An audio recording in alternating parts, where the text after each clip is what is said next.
Hello, everybody, and welcome to the Talk of the Town podcast. Here we are today on this beautiful Thursday morning, keeping the streak alive at the beginning of the podcast of continuous rain and clouds where I live at. It has been nonstop. I don't think I've seen the sun in quite literally like 5 days at this point. So I figured I'd mention it because we're keeping the streak alive. Maybe tomorrow it ends on Friday. And speaking of Friday, if you're new here to the podcast, I record daily on weekdays. So tomorrow will be the last day I record for the week. But don't worry, I will be back on Monday. I just don't record on the weekends. If you want to catch up to any of my videos from this week, I'll make sure to leave a thing at the top or at the top of the screen, wherever it's at, left or right, but you'll see it. And yeah, let's get into the first topic of the video. First, I want to talk about Anthony Richardson losing his starting job. It was his job to lose, and he did, to Daniel Jones. It was reported a couple days ago. I wanted to talk about it a couple days ago, but I had Why Not Wednesday yesterday, and I got kind of busy in the afternoon, but I figured, why not talk about it today? You know, I kind of predicted this a couple years ago when Anthony Richardson got drafted. I remember when it was between him or Will Levis. And I remember hearing, gosh, how was Will Levis not drafted? It's either going to be Richardson or Levis. Either one of them is going to fall. No matter which one got drafted to Florida, Indianapolis, it would have been a disaster because both of them have been disasters in the NFL. I think, honestly, call me crazy, I think Anthony Richardson has been worse than Will Levis. Like, Will Levis has showed some sort of promise. Well, Anthony Richardson has a couple of crazy deep throws every now and then, but he has showed zero promise in the NFL to me, like literally zero. He honestly can't read the field. A couple weeks ago when they were playing against the Ravens, that sack he took is a big reason why. I think he got benched as well. He kind of took an injury after that as well. But he's not progressing in the NFL. He's regressing. He's seems like he's getting worse every time he's on the field. He didn't even recognize the pressure coming to him at all. He just stood there. Literally just stood there. And that's his problem. That's been his problem so far in the NFL. He can't read any defense. His awareness in the pocket is zero. He's not a good pocket passer. Even when he has time back there, he's very kind of frantic, constantly patting the ball. Just has been a disaster back there. And that's the thing with Shane Steichen's offense is he does like to run the ball. And if Richardson could even pass a little bit, it could work, but there's zero passing capability with Anthony Richardson.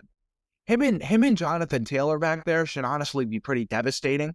Like, they have a good offensive line. They have Quentin Nelson. They have good personnel on the offensive line, but the quarterback position for them is one of the worst in the NFL. I actually legitimately think Anthony Richardson is the worst starting quarterback in the NFL when he's starting. I thought that last year. I actually thought he was the worst starting quarterback. I would have, maybe you could throw out a couple names. I'd take Anthony Richardson over, but we're talking a couple, maybe two, maybe three. I mean, I watched him against New England. Indianapolis beat New England, but it was not because of Anthony Richardson. It was because New England beat themselves with Gerard Mayo, and I watched every Colts game as well. I watched every game of the year. Believe it or not, that is a true thing. I watched pretty much every single game. I may miss one game, but I don't even miss it because I catch up on it. So I don't miss a game all year. So trust me, I know. I watch Anthony Richardson, and he struggles to even throw 50% completion percentage. That's not viable in the NFL. It's not even close to viable. That's what I'm saying. All the Colts are asking of Anthony Richardson is to be viable, and they would have started him over Daniel Jones. Excuse me. He's not even close to viable. We've seen it in the preseason against the Ravens, and that's the thing that last week they had too when they played. I think Daniel Jones was 7 for 11 over 100 yards passing, and Anthony Richardson was 6 for 11. They're even asking him just to be a little bit better than Daniel Jones. We're not asking you to be better than, I don't want to say like an obvious name that's, is a starter or a stud. I'm going to say in the division, maybe Trevor Lawrence, right? Like, we know Trevor Lawrence is what he is, and this is his last proven year in the NFL to us. But we're not asking him to be better than Trevor Lawrence. Like, that's even my example. Like, a player like that, we're asking you to be better than Daniel Jones, who was a backup last year, got traded to be a backup. and would honestly be a backup on most teams he was on, besides Indianapolis. Most teams Daniel Jones would be on right now, he'd be a backup. But he can't, and Anthony Richardson can't even beat him out. I mean, I watch him. His accuracy is atrocious. And this is what I've said about him the whole time. He is an amazing athlete, but he's a terrible quarterback. They should make him into a Taysom Hill, Swiss Army knife kind of player, and I think he'd be way better at that. He's an amazing athlete. Maybe even like a Terrell Pryor, turn him into a receiver, maybe. I know he probably necessarily wouldn't want that, but at some point, dude, you can't play quarterback anymore. He's going to get another chance. I think it's kind of weird because I can honestly see him getting traded from the Colts. The whole thing's going to get kind of ugly, and already kind of is. Shane Steichen's playing to keep his career. He's trying to keep his career. That's why he's starting Daniel Jones. He knows if he were to start Anthony Richardson, he's going to suck. There's going to be no improvement. He's honestly kind of the quote-unquote quarterback whisperer, too, which makes it 100 times worse. They do not want to lose their jobs at all. And when Daniel Jones is your best chance at not losing your job, they're going to lose their jobs. I'm just saying that right now. Right now, Colts fans are they're upset because Anthony Richardson just sucks and they wasted a 4th overall pick. But they're also still optimistic because there's still hope going into the season. Well, Daniel Jones may be good. I can promise you, Daniel Jones is not going to be good. Daniel Jones is not going to be good.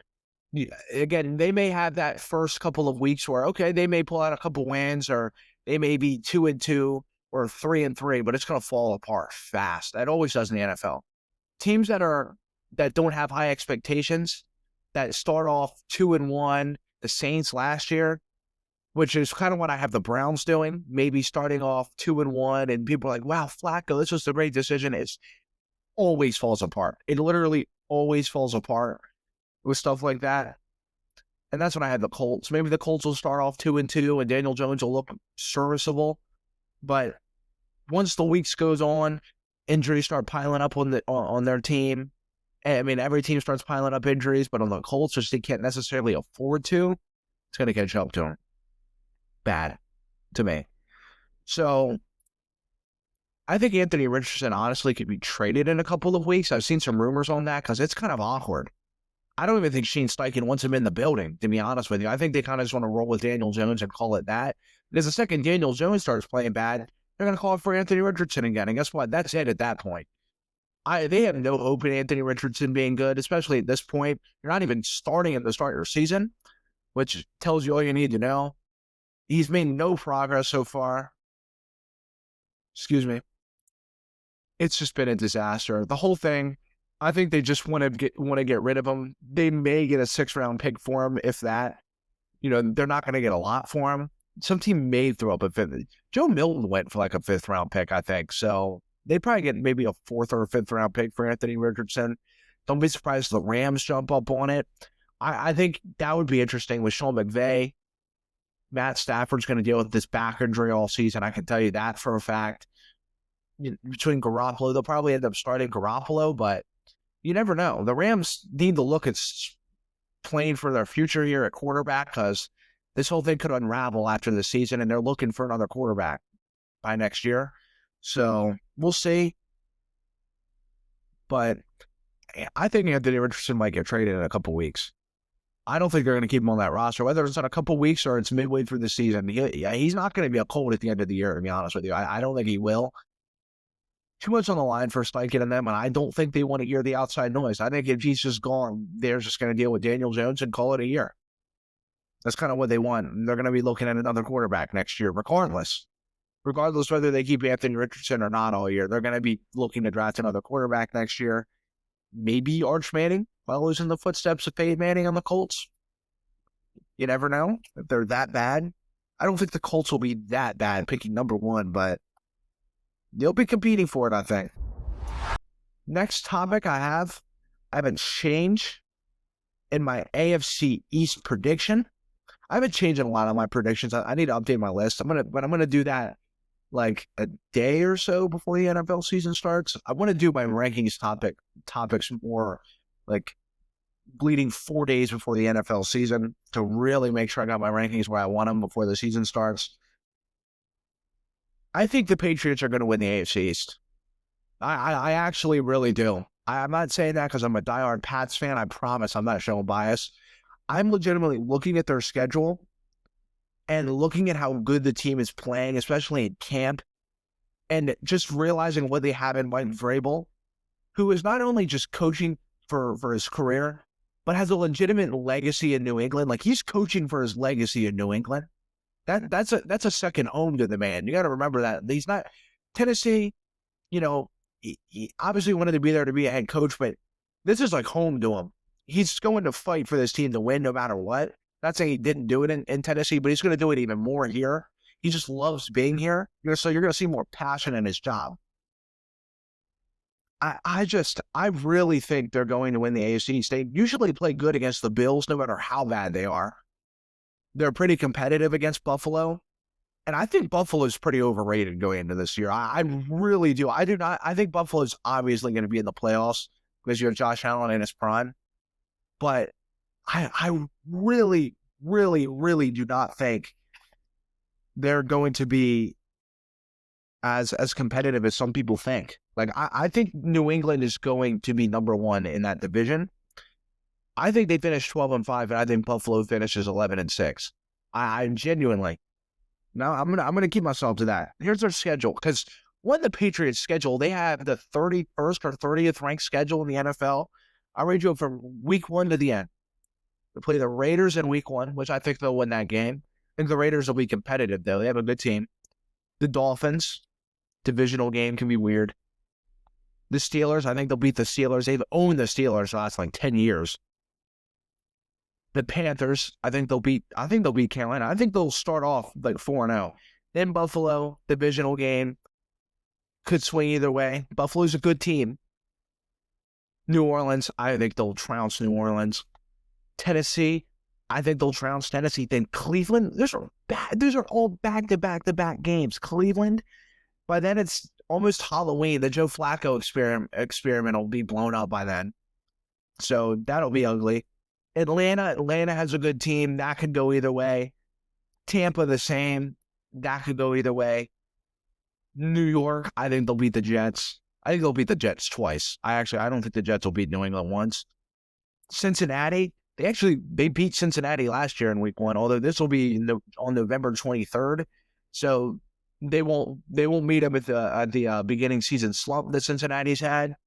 But they still play good against Cincinnati. That could go both ways. Their defense is atrocious, so we'll see. The Giants, I think they'll beat the Giants. The Bills, divisional game, either way. We're going to be big at that point because we're at the end of the year. If they want to win the division, they at least have to go 1-1 against Buffalo. Then Baltimore, that's tough. I'll probably be at that game. New York, I think they'll beat New York, and then Miami to end the year. That's a bad schedule. That's bad. And by the time their last game is against Miami, Tyreek will probably be traded. McDaniel will be coaching. Mike McDaniel will be coaching his last game at Miami. I'm telling you, I really genuinely think this team could finish 12-5. I really think they're going to win the AFC East. Their schedule stinks. It's bad. And I seen this guy say yesterday about how he thinks New England is going to be the most disappointing team of the season because he says, well, they have an old Stephon Diggs and the receiving crew isn't nearly as good as Buffalo. I mean, I like Khalil Shakir. I think he's a good receiver. But we're talking them eclipsing New England's receiving talent? I don't think so, dude. Like, they have Laviska Shenault and Joshua Palmer. I mean, these guys are threes on every other team. Like, they have a bunch of wide receiver threes. Not necessarily saying New England eclipses them, but Stephon Diggs has been playing well. I think Stephon Diggs just about over any receiver on that team. They're kind of banking on the Keon Coleman breakout, which we'll see. Again, if he breaks out, and that's great for them. But Demario Douglas is, if you know, he's a good receiver. He's just been surrounded by bad coaching and everything the last couple of years. We'll see him break out. that Efton Chisholm they drafted, people were saying, welcome back, Julian Edelman. He looks great, and he's out of the same school Cooper Kupp was. So I'm not necessarily saying he'll be Cooper Kupp, but he's showing great flashes, and the school shows that they can produce receivers. I'm not seeing where Buffalo's receiving talent necessarily eclipses New England's receiving talent, but, go ahead and think what you want.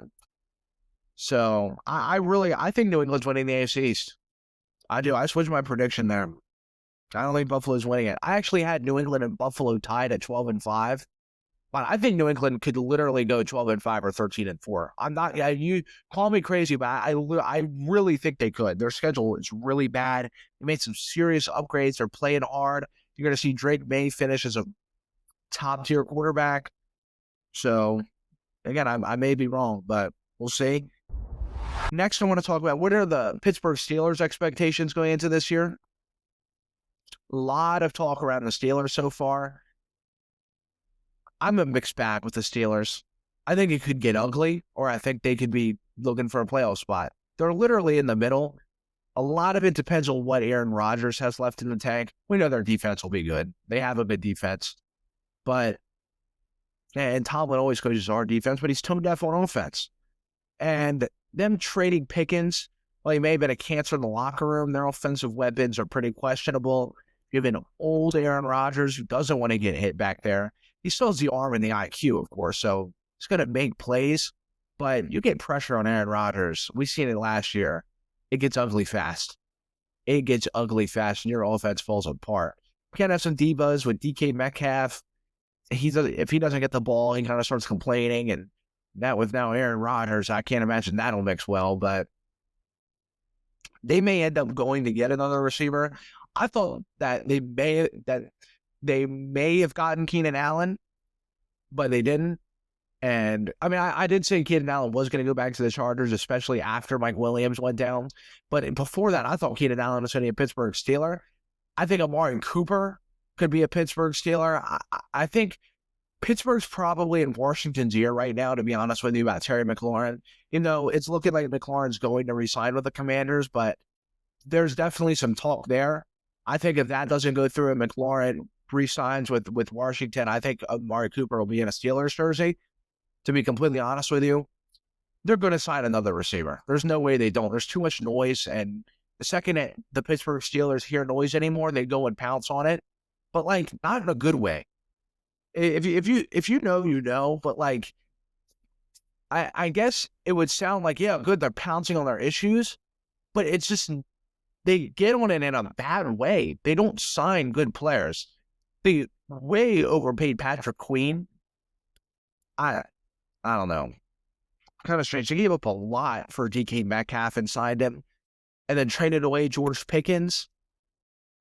I don't know. They do the right things, but at the same time, they don't do the right things. It's weird. They've turned into be a really weird organization over the last couple of years. I think that's mainly because Big Ben's gone. Big Ben's been there for so long, they haven't had to worry about quarterback issues.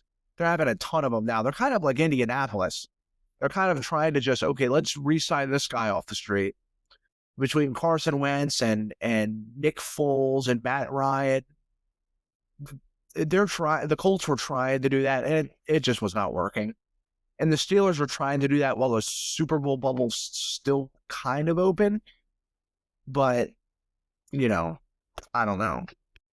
I think the Steelers are going to finish 9-8 or 10-7, per usual. That's what their roster kind of indicates.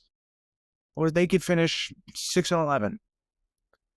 And they're not going to finish bad enough to get a number 1 overall pick. I'm not saying that at all, but they'll be kind of competing for a playoff spot. Maybe a couple weeks before the season ends, they'll be eliminated. And just be playing to play and finish with 7 or 8 wins. That's my low point for them. I'm not saying that's going to happen. I think they're going to finish with 9 or 10 wins. Whether they make the playoffs or not with 9 or 10 wins, we'll see. The AFC is very competitive, so they may or may not make the playoffs with 9 or 10 wins, but they're in a tough division. They don't have a lot of good energy going into the season. Steelers fans are pretty questionable with the team, with Aaron Rodgers and everything. I think Aaron Rodgers played good at the end of last year. I think he'll be all right. He's not going to be Aaron Rodgers from 4 or 5 years ago, of course, but he'll still be good. Or okay, should I say. Not good, but okay. Serviceable. That's what he is. He's serviceable now. He said this is going to be his last year, and that's it. To be expected. Last thing I want to talk about is Sam Darnold and the Seahawks. I've kind of underrated Seattle going into this year. I don't want to necessarily say play them off, but I haven't necessarily paid attention to them as much in terms of, I know their roster is good. I know what they have on their roster, but with the Rams falling apart at the beginning of the season right now, and Stafford's going to be battling this injury all season, we can just tell you that. Old quarterback, back injuries, he's going to be battling this all season. He has an injury history anyway that lingers. Injuries linger Matt Stafford. So it's going to bother him all year. I think the Seahawks are going to make the playoffs.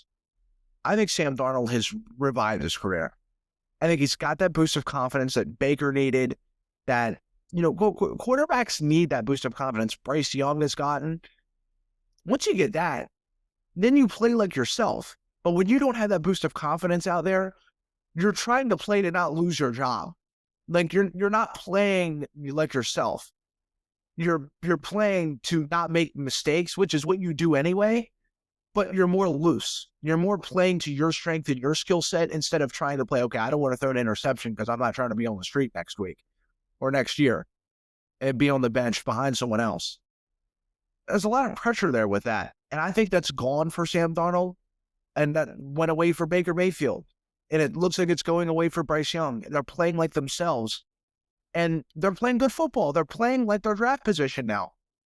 Darnold's playing like he was in his draft position last year when he got drafted.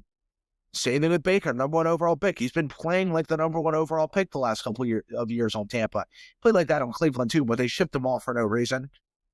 And then when he went to Carolina and Los Angeles, he was just trying to get himself back into his rhythm. But that has hurt his confidence a lot. I won a playoff game for this organization. Now I'm a backup for Los Angeles and getting traded from Carolina. Him and Sam Darnold, it's funny because him and Sam Darnold were on the same team at one point 3 years ago, not that long ago. And look at their careers now. So good for them. But if Sam Darnold plays anything like he did last year, which I think he will, he was an MVP candidate last year. So we know his ceiling. We know he can be an MVP candidate kind of ceiling guy. I always had him in my top 10 quarterbacks this year. I think he could be a dark horse MVP candidate. He's going to put up big numbers with Seattle. I like Mike McDonald as a head coach. They still finished like 10-7 last year and did make the playoffs. And I think Sam Darnold's better than Geno Smith. So, and they had a good draft too. So I'd be pretty high on the Seahawks. I have them making the playoffs now. I might actually take the Rams out of the playoff spot. And it's funny because last week I had them in my top list to win the Super Bowl, but I don't like this Matt Stafford thing going on right now. There's bad vibes going into the Rams season now, which where there was good vibes are now bad vibes. It changed very quick. And I really have Seattle maybe winning that division. They're going to be competing to win that division. They have a very good team, good head coach, good quarterback, good running back when he stays healthy, good defense. They have a really solid roster. They're slept on going into this year. Honestly, they're pretty slept on, which I think is going to work to their advantage. I think the Seahawks definitely have some good vibes going into this year in a good way. So I'm pretty excited to watch that team work. I think that's going to be maybe a dark horse Super Bowl contender. I don't think they're going to get to the Super Bowl, but I think they can win a playoff game or two. Maybe they can make the NFC Championship. They have a good roster and they're slept on. That's a pretty good combination of things right there, to be honest with you. I think being slept on in the NFL actually works to your advantage, and I think it's going to do that for the Seahawks. So that's it for today's episode. I hope you guys enjoyed the episode today, and if you enjoyed it, please make sure to hit that like button and that subscribe button. Again, we're on the road to 100 subscribers. I'm working every day to get the quality of my videos up, and maybe add a little more, maybe some edits in, some photos, stuff like that. I'm working on it. You guys got to remember, I have zero editing experience before I did any of this a little over a month ago. Have gotten a lot better, though. I will say that, especially with my clips and stuff. So, yeah, make sure to stick around. Love you guys watching my videos. Thank you so much for the support. And I'll see you guys tomorrow to end off the week for podcasting. And, yeah, see you guys tomorrow.